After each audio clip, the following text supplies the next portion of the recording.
intuitive understanding of some of the problems with the issue that I'm going to focus on, which is major economic loss.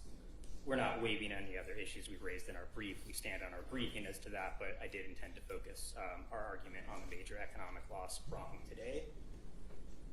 Judge, I think there is one framing case, United States versus Williams, that indicates, I think has some pretty instructive language here. A statute should be struck down as unconstitutionally vague where the culpability of a defendant's conduct is based on language. Oh, yeah. Sorry about that. So you heard me say when people start to read, they start to really pick up steam. Slow it down a bit, Judge. Judge, this is at page 5 of our brief, too, if the court needs to reference it. Statutory language is impermissible when it calls for a, quote, wholly subjective judgment without statutory definition, narrowing context, or settled legal meaning. And the reason why we're starting here is because I think it's the most straightforward and simple problem with the statute, in my view. Major economic loss is not a term that's defined, not defined by statute. It's not defined by narrowing context. It's not defined by settled legal meaning. Judge, if you perform a Lexis or Westlaw search for major economic loss in the state of Georgia, you're not going to turn up any cases. There's not something that we can look to the case law for guidance on here.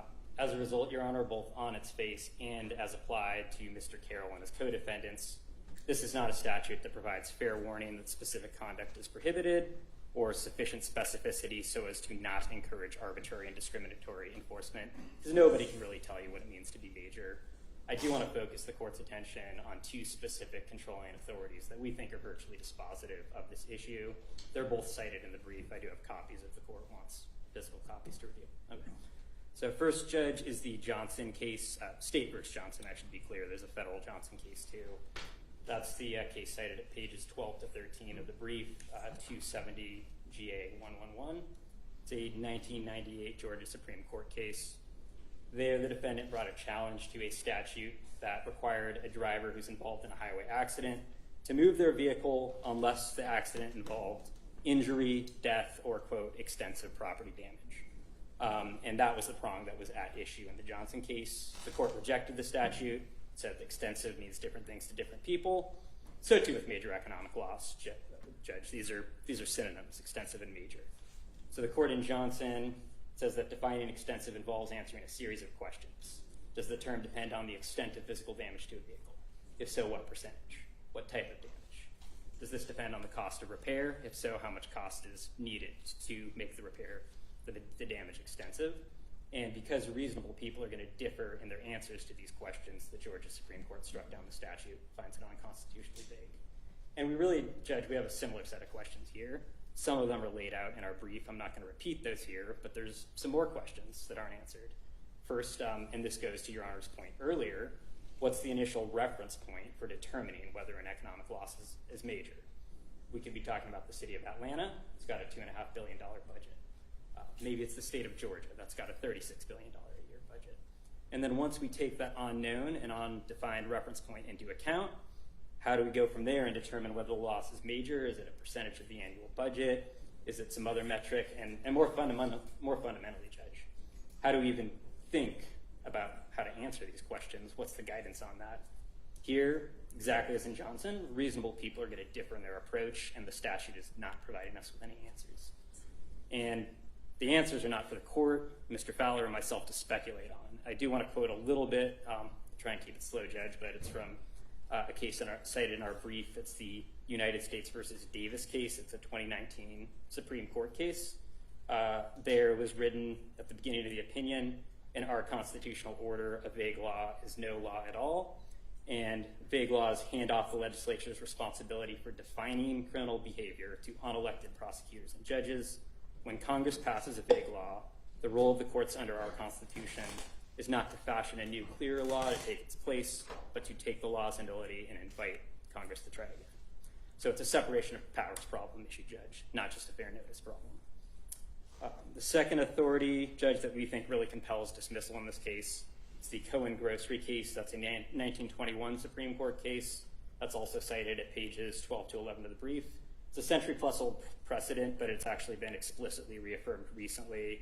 It was cited extensively in the other Johnson case, Johnson versus United States. That's the 2015 Supreme Court case at page 12 of our brief. In Cohen Grocery Judge, there SCOTUS held that there was a law, it prohibited grocers from charging an unjust or unreasonable rate. SCOTUS said that's void for vagueness. There's no ascertainable standard of guilt. We don't know what that means. And same thing here, Judge. We've got a major economic loss element, just like the unjust or unreasonable rate element, just like the extensive property damage element. All of these terms, they criminalize activity based on whether a subjective and indeterminate threshold of damage has been crossed. The court, respectfully, Your Honor, you took my example earlier. The legislature certainly would not have passed a statute distinguishing misdemeanor and felony theft based on whether the theft is major, because you can't delegate that legislative determination to an unelected judge, respectfully, or a jury, or a prosecutor, or a law enforcement officer. I'm an elected judge. Elected judge. Sorry, Your Honor, my mistake. Legislature also wouldn't pass a statute saying that possession of drugs is a misdemeanor unless it's major. Or I guess we could use Mr. Fowler's words. When Mr. Fowler tried to define major, he said it's big, it's important, it's large. I don't think anyone would think it's reasonable to have a law that says possession of drugs is a misdemeanor unless the possession is big or important or large. You know, that's fails the vagueness test, and this statute fails for the same reason.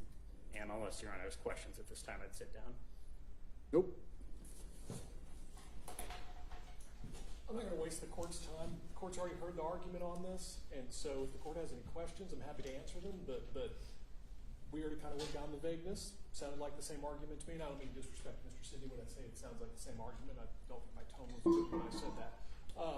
So with that in mind, same argument I had earlier, Judge. Okay. You're not getting a ruling from the bench on this one, sorry. Take this one under advisement. Do we have anything else going today? Did you want to get to zip for the day? We think it makes sense to stop here. Okay. Just an administrative issue. Hopefully this is an issue with 1 out of 10 difficulty. Does the court intend to, once the court rules on the constitutionality of this statute, does the court intend to issue a certificate on that as well? Oh, yes. It's all. Because of the way that one is constitutional and the other one is statutory interpretation, would the court be willing to issue 2 different certificates just in case one has to go all the way up first and the second one goes halfway? I don't say halfway, it goes only halfway, but the court knows what I mean. The intermediate. There we go. That's There the you word go. I'm happy to do that. I appreciate that, Judge. Thank you. Yeah. Any objection from the defense on that one? I mean, it's the Supreme Court's discretion. They're gonna, whether it's 2 or 1, they'll decide if they want to take both. They have to take the second. Well, but he's also talking about the Court of Appeals. That's what I mean. Yeah. You It said doesn't. Supreme I don't Court. think it makes a difference. No objection. Okay, there you go. That's the answer I was looking for. If that's all? Judge, do you want to discuss discovery? No. Okay. Thank you.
you're fine. I just don't want to run anybody. You too, thank you.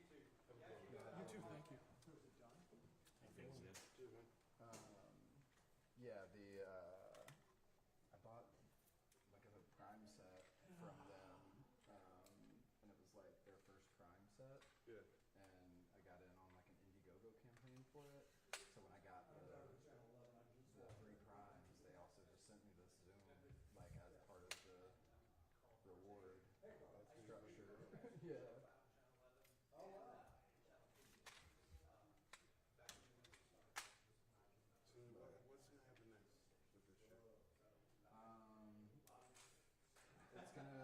Farmer's gonna issue, his like actual, ruling on the motion. One is likely, it's almost a given that the first count is gonna be dismissed. It's likely that the third count is gonna be dismissed. And then what they argued today was on the second count. And so, basically, they're gonna send it over to the Court of Appeals. His ruling is on all 3 counts, basically. To the Court of Appeals, and the Court of Appeals will determine what happens next. When he issues those, it's not like how does that happen? It's not like he sends it out or some shit. Like when you Yeah, they'll just publish. They'll just publish it, and then we'll all be texting each other. And I think we have notifications turned on the ACPC stuff, so that as soon as things like this come out, notifications. She was a little dirty